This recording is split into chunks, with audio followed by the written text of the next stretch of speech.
नमस्कार दोस्तों, आप सबका स्वागत है मेरे यूट्यूब चैनल स्टडी पॉइंट में। मित्रों, इधर बीच बहुत दिनों से सफलता के मंत्र पे मैंने कोई वीडियो नहीं बनाया था, तो आज मैंने सोचा कि क्यों ना सफलता के मंत्र में कुछ प्रेरक प्रसंगों के साथ आपसे संवाद किया जाए। मित्रों, किसी भी लक्ष्य को प्राप्त करने के लिए निरंतर और धैर्यपूर्वक प्रयास करना होता है और तभी सफलता मिलती है। कुछ व्यक्ति होते हैं जो लक्ष्य को बहुत ऊंचा समझकर प्रयास करना ही छोड़ देते हैं। कुछ लोग ऐसे होते हैं जो लक्ष्य के लिए कुछ प्रयास तो करते हैं, लेकिन आधे अधूरे मन से प्रयास करते हैं और फिर वो अंततः उनको लगता है कि लक्ष्य कठिन है तो लक्ष्य को छोड़ देते हैं। आधे रास्ता, आधा सफ़र या लगभग पूरा सफ़र करने के बाद अंजाम तक पहुंचने से जस्ट पहले वो अपना प्रयास छोड़ देते हैं, इसलिए असफल रहते हैं। मैं आप लोगों को एक कहानी सुनाता हूँ। ये पुरानी कहानी है, मैंने कहीं पढ़ा था इसको। एक दरबार में एक विदेशी मेहमान आया। उसने राजा को एक कीमती पत्थर भेंट किया।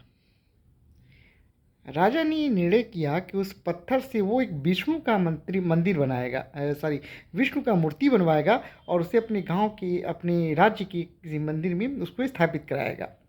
उसने महामंत्री को यह आदेश दिया कि वो अच्छे मूर्तिकार से एक विष्णु की सुंदर सी प्रतिमा बनवाए।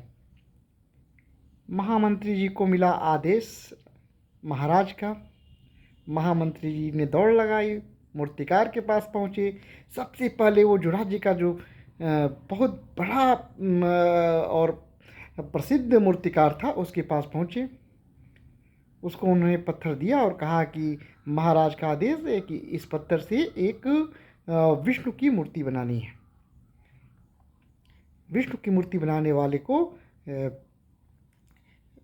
बहुत सारा उपहार एवं 50 स्वर्ण मुद्राएं प्रदान की जाएंगी। मूर्तिकार को लगा ये तो बहुत बढ़िया है, बहुत खुश हुआ उसने इनाम की राशि को सुन के। उसने कहा कि कौन सी मुश्किल बात है, हम बना देंगे, बहुत अच्छा मूर्ति बना देंगे।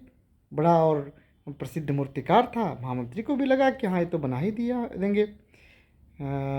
मूर्तिकार ने अपना प्रयास चालू किया। वो उस पर हथौड़ा बरसाना चालू किया, पत्थर को तोड़ना चालू किया, लेकिन वो पत्थर कोई टस से मस नहीं हुआ, वो टूट ही नहीं रहा था। वो 10 हथौड़े मारा, फिर 20 हथौड़े मारा, फिर भी नहीं पत्थर टूटा। वो 40 इसी तरह हथौड़े मारा, 50 हथौड़े मारा, लेकिन पत्थर नहीं टूटा। वो अगला हथौड़ा मारने वाला था, लेकिन फिर कहा कि जाने दो यार, व्यर्थ की बात है, मैं इतना मारा, जब अब तक नहीं टूटा तो अगली बार अब जरूरी थोड़ी नहीं है टूट जाए। अनावश्यक और बिना मतलब का परिश्रम करने का कोई फ़ायदा नहीं है। उसने महामंत्री जी से कहा कि महामंत्री जी, मैं बहुत मतलब इसके लिए शर्मिंदा हूँ, ये टूट नहीं पाएगा, आप इसको ले जाओ, मैं नहीं बना पाऊँगा। महामंत्री निराश हुए, लेकिन उनको महाराज का आदेश था, अनुपालन तो करना था। वो राज्य के एक अन्य मूर्तिकार के पास पहुँचे, जो एक सामान्य और साधारण सा मूर्तिकार था। उसको इन्होंने दिया। मूर्तिकार ने जैसे ही इसमें 51वां हथौड़ा, मतलब अपना 50 हथौड़ा था, पहला ही हथौड़ा मारा, वो पत्थर टूट गया और उसने मूर्ति बना दिया।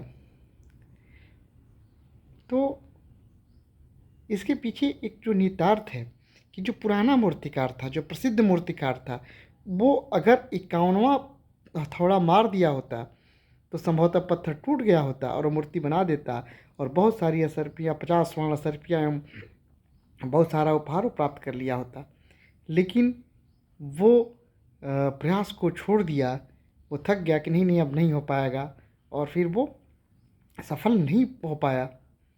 तो मित्रों, इस कहानी की सीख ये है कि सफलता के लिए अंतिम दम तक संघर्ष करिए। कभी कोई लक्ष्य बहुत कठिन नहीं होता, वो असंभव नहीं होता, उसे एक समान इंसान की पहुंच से वो दूर नहीं होता। तो यदि आप धैर्यपूर्वक लक्ष्य के लिए बिल्कुल तन्मय होकर प्रयास करेंगी तो सफलता ज़रूर मिलेगी। धन्यवाद दोस्तों, नमस्कार।